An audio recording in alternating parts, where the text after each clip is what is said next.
Welcome to 30 Days Learn to Trade Challenge, especially for beginners, and where we are going to show you how to kickstart your trading and investing journey in 30 days or less. And we'll do this via a framework of 4 key pillars that we think are crucial for your investing and trading success. And these 4 pillars are the process of trading or investing, risk management, cash flow, and the trading psychology. And in this particular video, we are going to cover a very important point that has to deal with the ROI or the returns that you should be expecting or should be generating to meet your long-term goals or financial freedom goal. So before I get started, let me just do a quick recap and share with you what exactly was discussed in the previous video. Now, if this happens to be your first video that you're watching, even though I'm going to do a recap, it's a good idea that you go back and you watch those videos where we share with you and we ask you certain questions, which leads to this very important point where we are right now. Okay, so let's get started and let me just share with you what exactly we covered and what are we going to talk about in this particular video. So in the previous video, we talked about that you have to charter your path, which begins with your starting point, and then the ending point or your vision. Okay, end point or the vision. And that involves certain time, of course. And in order to reach to that state or achieve the dollars that you want, you also need to have a certain ROI. So we covered this starting point in detail in the previous video, but now is the time to talk about ROI and the end point and how do you determine what sort of ROI should you use or should generate, and what should the end point be. And that's what I'm going to talk about in this particular video. What's up, you all? This is Coach Manoj from optionpundit.com, a #1 place for the smart traders and investors alike worldwide, especially those who are looking for safe, simple, and stable way to generate income from the financial markets. And if you are new to our channel or you're watching this video for the first time, I would encourage you to hit the bell icon and click to subscribe our channel so that you are the first one to get to know the new videos and the powerful content that we are producing to help you in your financial markets journey. Or in case if you do have some questions, you can always reach out to us via making a comment and letting us know what are the different topics that you would like to discuss about. Now, as we talk about ROI, which is the return on investment, and a very crucial factor for you to reach to your goal, the key point is how do you figure out what is the right sort of ROI? And there are multiple ways to look at it. So in today's tutorial, I'm going to share with you 3 different approaches to the return on investment. Let's begin with number 1. And that number 1 is follow the legends. Now, what do you mean by follow the legends? You see, there are many famous investors who have produced wonderful results, and they are our ideals, and we would like to kind of follow what they've done and try to duplicate or replicate their success in our portfolio. And one of them happens to be Warren Buffett. Wouldn't you agree Warren Buffett has been one of the best investors of our lifetime? So let's go dive deeper and see what has Warren Buffett's return been over the last 50 years since he has been active in the markets or the financial markets. Let me show you exactly how to find that out and look at it. Now, what you see on my screen is the letters, shareholder letters that Warren Buffett has actually written to his shareholders. And this is one of the best places to learn about investments and also to learn about what the best mind of the investment world actually thinks about the financial markets. Okay, so I'm just going to deep dive into here and click on 2020 letter. So when I click on 2020 letter, now what you see in front of me, Mr. Buffett's returns all the way from 1965 till 2020. Now, if you look at 1965, what the number you see on the table, 49.5, for example, here is the 49.5% that Mr. Buffett generated on his portfolio. And when you see a number in negative, that means that year Mr. Buffett lost. Yes, he also lost money. Some of you think that he always made money. No, in part of trading or investing, you make money or you lose money. And the goal is not to lose so much that you cannot survive. So in this sheet, if you look at it, you'll find Mr. Buffett has been generating, for example, 49.5, then negative 3.4, and it just goes on. In fact, if you look at the year 1974, it was pretty bad. He lost 48.7% of his portfolio during that period of time. Now let's look at it accumulatively. By 2020, if you notice, you will notice that Mr. Buffett's compounded annual returns from 1965 to 2020 has been 20% per year compounded, while S&P has delivered 10.2%. And if you would have invested money with Mr. Buffett, your returns will grow net cumulatively 2.8 million% since 1965 and 23,000% on S&P 500. These numbers are like really huge, very, very large numbers. Now, when you think about 2.8 million, it will feel to you that you can't possibly achieve 2.8 million%. But please keep perspective in mind. This has been done like in almost 50 years or more. And at the same time, if you look at it per annum growth, it's only 20%. Now, I say this with a laugh or a smile on my face by saying 20% because many of the traders, especially those who are new, they would like to make 20% every month or maybe possibly 20% every week. Well, we know that when we are looking at legend, when we're looking at the reality of the trades and the results over a long period of time, we'll find that 20% per annum is absolutely, absolutely fantastic and can give you lots and lots of riches, by the time you finish it. So this is one approach. You may find out some other super investors as well. For example, Bill Ackman or Charlie Munger or whoever are your idols that you want to follow. Go to SEC websites, look at their results, or follow their shareholder letters and look at what sort of results they have been generating. Okay, so from a hedge fund industry point of view, it's Mr. Ray Dalio. You may want to watch out, who is Ray Dalio is, look out his performance. You can Google it and you can get the results. If you're looking from value investing perspective, then this is Mr. Warren Buffett, and I'm already showing you Mr. Buffett's results over since 1965. That's about 20%. So this is one method of finding out what sort of ROI you should set as a target. Let me now take you to the next version or next way of finding out what the ROI should be. Second method of finding ROI is based upon your financial freedom targets. Now, how do you find out financial freedom target? Now, before I do that, I have to give you, a disclaimer that I'm not a financial advisor. So if you are going to, figure out the more details and the fine prints of it, I would suggest that you go and talk to your financial advisor, and please do the due diligence before you follow any of the approaches that I'm mentioning. Whatever I'm sharing is just for what I call edutainment. I'm sharing something for you to learn and at the same time entertain you to make sure that you have the right and solid foundation in your financial education. Let's go into the second method of finding out how do you find out what is the correct ROI. Let me deep dive into it and share with you a very, very powerful study that was done by the Trinity University. Before we deep dive into this study, I have to introduce you to one term, and that one term is called sustainable withdrawal rate. Now, what is sustainable withdrawal rate?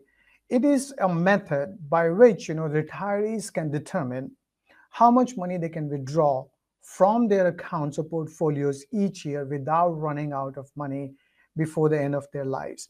Now, this end of the lives, it seems very sad, but let's not look at that. Let's just look at it, the money required till the time we are alive on this beautiful planet Earth. So that withdrawal rate is also called sustainable withdrawal rate, where you can keep that original capital and withdraw a certain percentage to meet your expenses.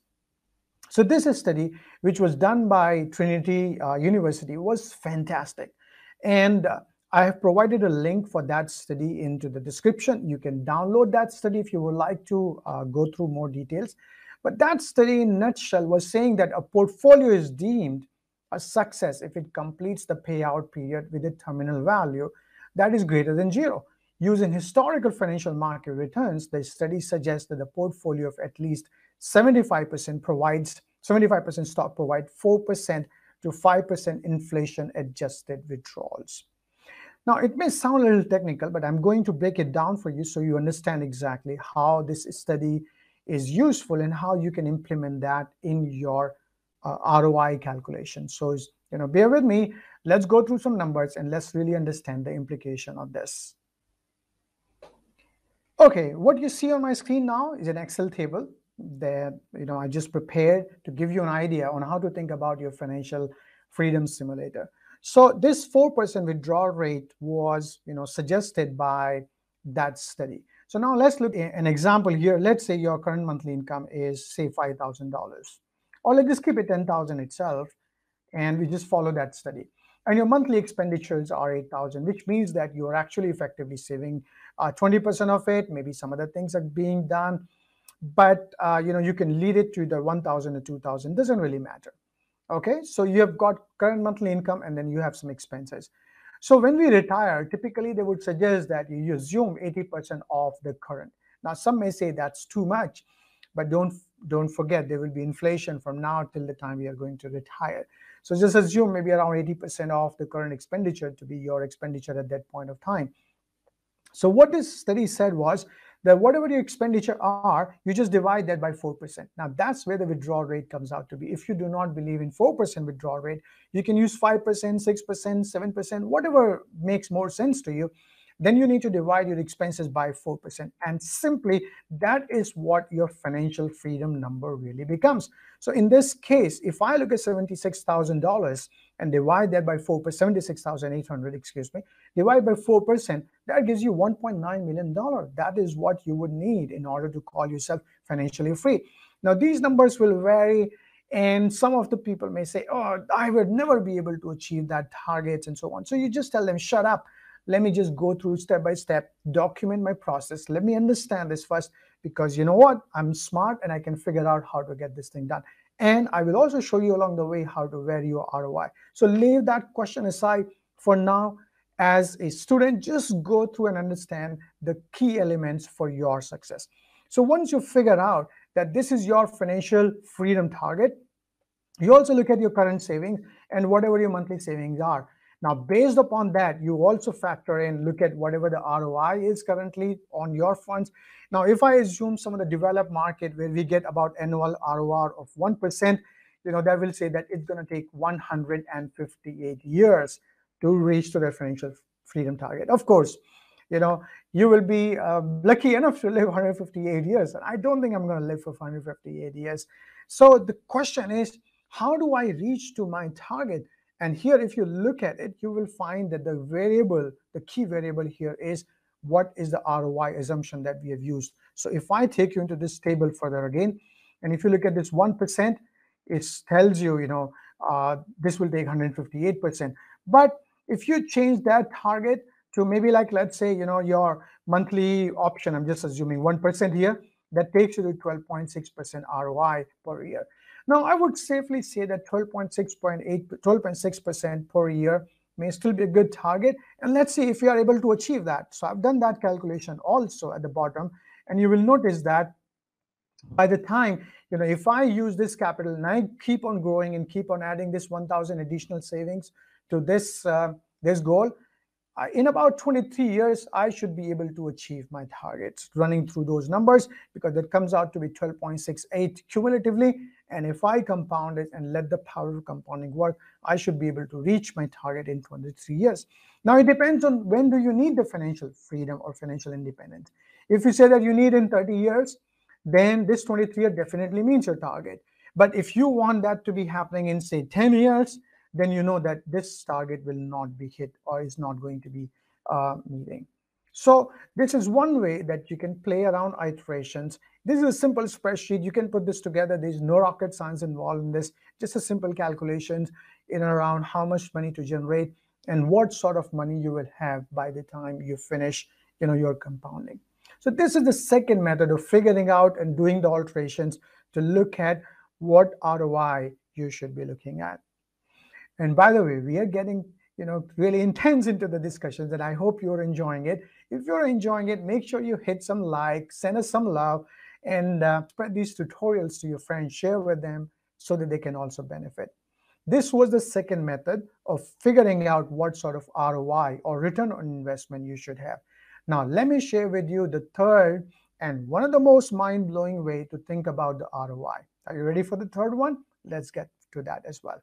Now, what you're seeing on my screen is my third method. And here, this method actually was shared to me by one of my friends, Rahul Mathur. And it was fantastic. We were having conversation about the power of compounding. And then he shared, hey, Manoj, why is everybody just looking at the power of compounding? What if we look at 100 times of our money? I said, yeah, that sounds like really cool target. So let's look at it and see this table. And let me take you through this table. I call it the money matrix. And let's say ROI in time needed to 100x your starting capital. And remember, starting capital was important. And I asked you to do that homework in one of the earlier videos. And I hope you have done. If you've not done, go back and please watch that video and figure out your starting capital, the right way of looking at your starting capital. So here, what we have is, the yearly rate of returns, and then the multiples. And then we say, how many years would it take to reach that 100 multiple? Okay, it's a simple way of reformatting the power of compounding so we have a clear visualized target that we can even set up on our desk or wherever it is more convenient to you for you to see it every day. So let's say if somebody has a current age of 25 and they are generating 18% per annum, within 52.8 years, this $1,000 will grow to $100,000. Now, this is a simple static calculation. Of course, between now and next 52 years, you will be earning money. So you can change that equation. You can expedite it faster, but I will not make it that complicated right now. I'll just keep it simple. So similarly, this person is 45. He will be 72.8 at the time when he reaches his target, which is still doable. But at that point of time, your capital will be even much higher, isn't it? So you can play around with the starting capital that you like. Maybe like say, for example, it's just $10,000. And this $10,000 will grow to $1 million depending upon the ROI you're looking at. And I would say that, especially before the law of diminishing return kicks in, these 18%, 20%, 22% per year are kind of doable. Now, I wouldn't say that it's easy. I would say that it's doable if you put together your heart and mind and commit to your success, and then you let the power of compounding work. Now, power of compounding is also very, very amazing. I'm sure all of you have heard about power of compounding, but I will also, kind of challenge you to find out somebody who has been doing a regular power of compounding. It is not, you buy and hold, and because your money just grew over that period. That is not power of compounding, in my opinion, in my way. My way is that, you've generated $10 on it. Now you reinvest and then you grow. Then you reinvest and then you grow. And you show that, yes, you can actually do it. Buy and hold, maybe because of luck, maybe because everything just grew along the way. But when you are using power of compounding and you are doing it, that's where it shows up. Another example will be, you want to run 25 kilometers, but you don't really enjoy running 25 kilometers. So the first day you run maybe 1 kilometer, okay, or maybe 500 meters. Next day you say, I'm going to do 550 meters, just 10% more. The next day you're going to do it maybe 600 plus. Then next day 700 plus, then 800 plus. That's power of compounding because you're demonstrating. Now let me tell you the secret behind this. And the secret really is, when you are applying power of compounding in this way, you are changing your character, you're changing your behavior, you're changing your persona, and then it becomes more of a permanent result rather than just having a temporary, some sort of power of compounding result. Okay, so this is the third way of looking at it, that I want to 100x my money, then what sort of ROI you need and how many years it's going to take to me. So I showed you 3 different approaches of figuring out the ROI. Now, these approaches, as I mentioned, first one was you look at the legends, find out the legends that you would like to model and you get inspiration from, look at their ROI and follow along. Second is based upon your financial freedom targets, and I showed you a study from the University of Trinity. We have provided a link below, so you can just read that study yourself and see how they come up with this withdrawal rate. And the rule is very simple. The rule is of 4%. So whatever is your annual expenses, you divide that by 4%. That's your financial freedom target. You can also reverse that and say rule of 25, meaning whatever your expenses are, you multiply that by 25. And that's what probably will become your financial freedom target. The third way of looking at ROI, I suggested or I shared with you, is 100x. And 100x is your starting capital. And then you look at what sort of ROI should you be generating to achieve that 100x. And if you were to ask for my favorite is actually the third one.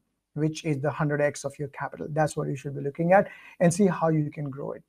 Now, if anyone around you says that, this cannot be done or that cannot be done, what I just told you, just tell your mind, shut up, don't listen to these voices. People have done it, and I am going to do it as well. I just need to figure out my way of doing it that works for me, that I can test and do it again and again and again. Now, I hope you're enjoying these tutorials. We are still in the process of trading, and I would like to give you a homework. Go back and run your numbers and figure out what is the ROI that you would like to aim for. So ROI, once again, what is the return on capital, return on your investment that you would like to aim for per year, year after year, and why? Both the questions are important, because if you have a why and you figure out your ROI, you're already winning half the battle. This is really, really so crucial. So go back, run the numbers, and figure out what's needed to be done. Now, in the next video, that's a very, very crucial one. I'm going to share with you exactly on how to think about how to achieve these ROI, how to vary these ROI, and what sort of investment approaches are available. I'm going to talk about 3 different types of major investing styles that you can incorporate. I will also talk about the ROIs, typical ROIs that you can look at from those investing methods, and see how you would like to develop your own mix and match, or your own recipe of your ROI that is unique to you and that serves the purpose that you are aiming for your investing and trading journey. Once again, this is Manoj. We would like to seek your help as well. Make sure that you talk about this channel, share with your friends about these tutorials. If you're finding these to be useful, we would love to hear from you. We would love to invite them into these trainings as well. Feel free to ask questions, use these comment sections. I'm personally reading that, and I would be able to address those questions and answer you maybe through some bonus sessions and so on. So with all that, once again, don't forget to subscribe to the channel. Don't forget to hit the like, and I look forward to seeing you in the next channel. Till then, stay safe, stay healthy. This is Manoj. See you soon.